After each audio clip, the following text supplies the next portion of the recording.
He's annoying. Put it in perspective, Kyrie. This whole situation is annoying. I'm ready to be done with him. I'm like, yo, if they don't sign him, like they just get rid of him. Not even a trade. I'm talking about not even like just buy him get out. rid of him. Yeah, bro. Like he's a head case, bro. And I know you said it millions of times over and over. But me, I was being optimistic because as a Nets fan, and you know in Kyrie's potential, you've seen when he does play and what their the potential they have to be collectively, and he's just fucking that up. Like, bro, like why? I hear you. I hear your stance. You want to, you don't want to get vaccinated. I hear that, man. But bro, this is your legacy. Like you're a basketball player. You're in the NBA because of your talent, your God-given gift, and you're just throwing that shit away. For what? Like, come on, bro. Like, really? Like, and Howard Bryant, was it Howard Bryant who said it?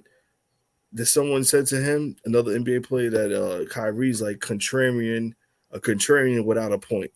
A contrarian without a cause. Without a cause. Bro. Like, come on, dude. What battle? What war are you fighting? I don't know.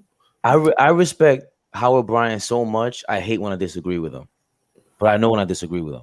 Like the thing with Kaepernick, there's been times where he explains it so beautifully because he was talking about when Kaepernick, they gave him the Nike contract and then he saw the commercial and then it was the way I guess the MAGA people responded to that, like, well, we're gonna boycott Nike, like, word? And he felt like, oh no, I was right all along about Kaepernick. It's not Kaepernick that I'm right about, it's about the stance. So there's times where I'm just like, I still disagree with you, but the way he thinks or the way he talks is, if that's the way he thinks, I wish I'm able to think like that. If I hope that I'm thinking like that, because he seems like that is what I think like, and I hope he has a great book. His last book he put out, Full Dissident. I have it. It's excellent. Really? Yeah. And I gotta be honest, I didn't finish reading it, but what I read, I've had it for like the last, I want to say, a year and a half when it came out. Man, it's really good. And I think that's when I gave him, when I spoke about it on Twitter. That's when he started following me. Yo, because he talks about Muhammad Ali and he talks about all players standing up and Colin Kaepernick and shit like that. Yo, you will love it. You gotta check that shit out, bro. So imagine. So look, you just roll the carpet right up. Now with Kyrie, I thought about it today. I can understand your optimism a little more now because it's not like with Ben Simmons where this guy is not like, Ben Simmons is not a reluctant star. He loves the spotlight. Clearly, he's dating the model chicks. He's dating whoever's famous, the Kardashian. But he's a reluctant athlete. Like Kyrie is not reluctant at getting better.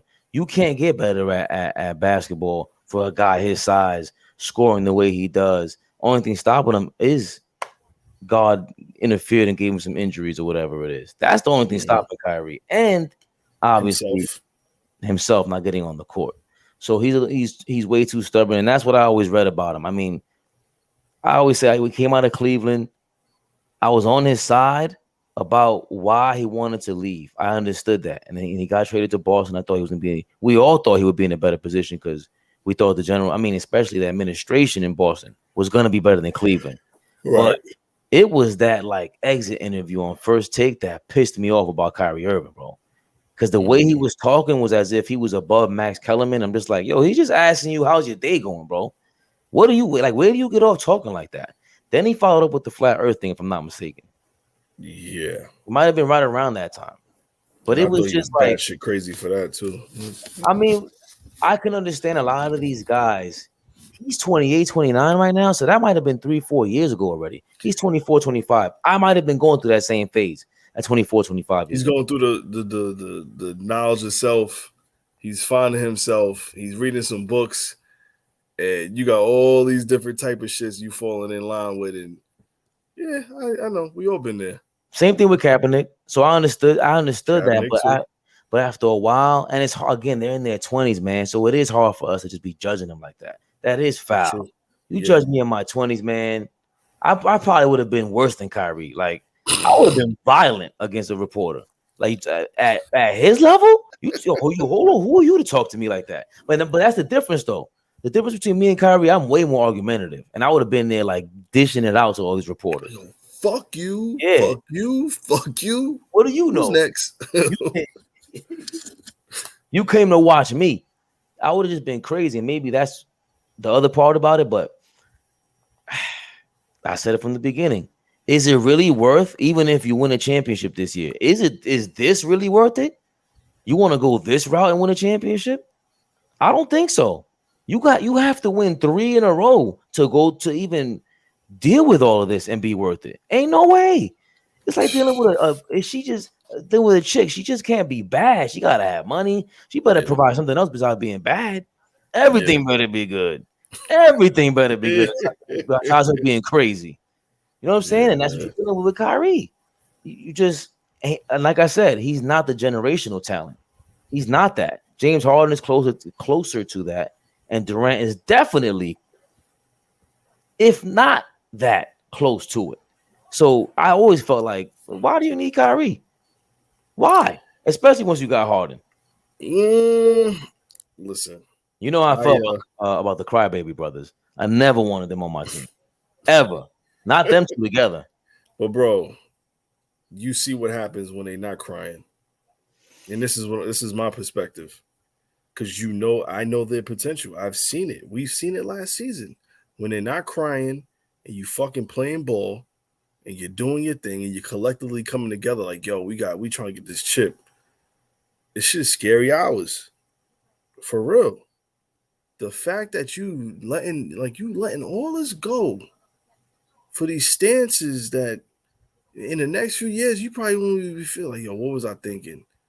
You know what I'm saying? Like you said, like he's in his 20s, he's going through a phase, he's getting knowledge himself. You know what I'm saying? You're going through a transitional period in your life. You're trying to find yourself. I get it, but man, you're an NBA superstar. Like you're in a position a lot of people are not in, and you're throwing it away. You're throwing it away, man. It's as a Nets fan, it's like, damn, man, I've been defending this guy for the longest, and then it's like at this point, it's like it's hard to defend him anymore. What else? What is there to say? Like, what positive can I lean on? And like, all right, what's my argument for this? Like, it's bad, bro. Because now you're not going to be there at all. You can't participate in practice. You can't play. You know, if it goes the way it's going, you're giving up 41 home games. 41. And then depending on where you go, if you go to California, then that's another few games right there. So you're talking about road games as well. So, bro, what's the point of having you? And now we got a player like Cam Thomas, and we got a loaded lineup. You got Aldridge back. You bring in Millsap. You got better defensively. You got Patty Mills. You can have Patty Mills and Cam Thomas run the second team with a Millsap, and you know what I'm saying, a few other players. You got Brown still. We signed Brown. Like, man, the Nets are going to be all right without Kyrie. I mean, you're right. I think you're right, bro. I think they don't really need him. That's why I'm at this point where, like, not even trade. I don't want Ben Simmons. Fuck Ben Simmons. You can keep Ben Simmons. Well, they lost. The thing with that was, for me, it wasn't just a straight up trade for Ben Simmons. They had the leverage on Philly. All they do was call Daryl Morey up and be like, listen, you want to get rid of him. You want Kyrie? All right, well, we need a couple of draft picks. Let's involve a third team and get some more, additional shooting, whatever it is. They had the leverage, but now you ain't got no leverage if you're the Nets. And that's why Sean Marks was mad at Durant. At a certain point, maybe he'll wait it out and be like, you see, I'm not going to say I told you so, but we got to talk business. You can't win when you're man. Like, at this point, if he's not even here, it is what it is. It's basically you and Harden anyway. So why not get him and add to the team? It only makes sense. Like, no disrespect to your man. It's not your call. We don't want to make it your call. We know that's your boy, but it's business. Yeah. I mean, nah, I get it. Nah, I agree. But it's just Ben Simmons, though. It could be anybody. I just something about Ben Simmons, bro. No, at this I'm not. point, at this point, to be honest, I'm done with that character too. This guy got some nerve. Enough is enough, Oh bro. yeah, today too with him. Yeah. I don't. What happened today? Oh, we tried to ask for his money back. Yeah. You lose. Oh, he reached out. He was like, "Oh, so I don't get that money? Like I lose that money out?" Yeah. They weren't playing. Yeah, you don't get that. And you better prove you vaccinated because you losing 192nd of your money. But I'm done with him because looking back on it, I know. Shout out to All Ball 1977. I had him on the Friendly Fire joint. Mm-hmm. He kind of calls him corny, and he kind of like, at the end of the day, Embiid has gotten better. I don't know what anybody's talking about. Embiid got better in my book. Yeah, absolutely. He's putting his damn life on the line. He went out there with a sprained MCL, maybe even a tore one in the playoffs. Who's saying different? My man All Ball and people on Twitter. About Embiid? Yeah. Listen, he's a character. Anybody who's willing to be a wrestler and take on a spotlight like that, and then you go out and you try to win, bro. He said, "Yo, I try to shoot more threes for him. We got rid of Jimmy Butler for you. He's calling you out now. I gotta appreciate that because I try to be nice. Kid gloves are off now, buddy. I'm calling you out. Jimmy Butler called him out first. Yeah, oh yeah. So, we got rid of him for you. We're tailoring the team around you. So for you to say we're not accommodating you, you're out of your mind. You know what I'm saying? So I appreciated that. I just think Doc Rivers is the wrong guy to orchestrate all of that because he's not helping them. I don't see how he's not a point guard. And you had the same issue in the Clippers where everybody was the same thing Ben Simmons is going through. Blake Griffin went through. He didn't get better. And where was the pressure on him? And everybody was calling him soft.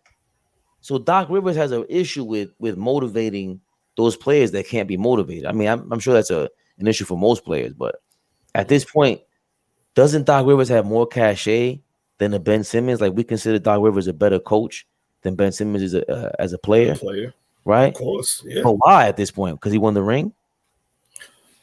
I mean, but what has Ben Simmons proven? Okay, I agree. We agree about that. So what is Doc Rivers proven? He won a ring. Not without Tibbs. Not without Tibbs. So I can see why Philly. Can you see them still calling each other up to see if they can make a trade happen? Philly and Brooklyn. I'm just asking because who does any one of them have the leverage calling any team? No, I don't think so. Not at this point. I don't think anybody wants Ben Simmons at this point, man. Like, what team is going to take him in and be like, all right, we could deal with it, deal with the BS. I don't see. I see I can see him buckling under pressure and coming to camp and eating shit and playing in Philly this year. If I'm Brooklyn, I'm calling Sacramento up. I'm trying to get that. De'Aaron Fox? Maybe De'Aaron Fox, but I don't know if he plays alongside Harden that well. I don't like him with Harden because De'Aaron Fox plays the ball, plays with the ball, holds the ball. That kid Halliburton, let me tell you something. He plays off the ball. Too dope. You have him, forget about it. Yeah, but you know what, Ray? I don't think the Nets need anybody, bro. Of course they don't. No, but would it hurt to add addition by addition? Well, who wants Kyrie right now, bro? Who's gonna take Kyrie and that money? Well, it's only 1 year left. That's right. Yeah, that's right. They're trying to extension. Okay. I can't see Sacramento just giving up Halliburton like that. You can't do that, especially for a guy who's on a rental. But that is what that is. And then you don't know what you're gonna get from Kyrie. But it doesn't matter. If it's 1 year left, that is the bargaining chip. You're taking 30 million off your I can see the Knicks doing that and removing 30 million off the salary cap at the end of the year. Knicks would be stupid. Remember, it's not for the player, it's for the money. It's coming off the books at the end of the year. Coming off the book, okay. Yeah, so that's 30 million less, depending on who we have to trade. And then the outside chance that Kyrie says, F it. I'm gonna get the vaccine now. I'm gonna help them go win. Like, it's a win-win at that point.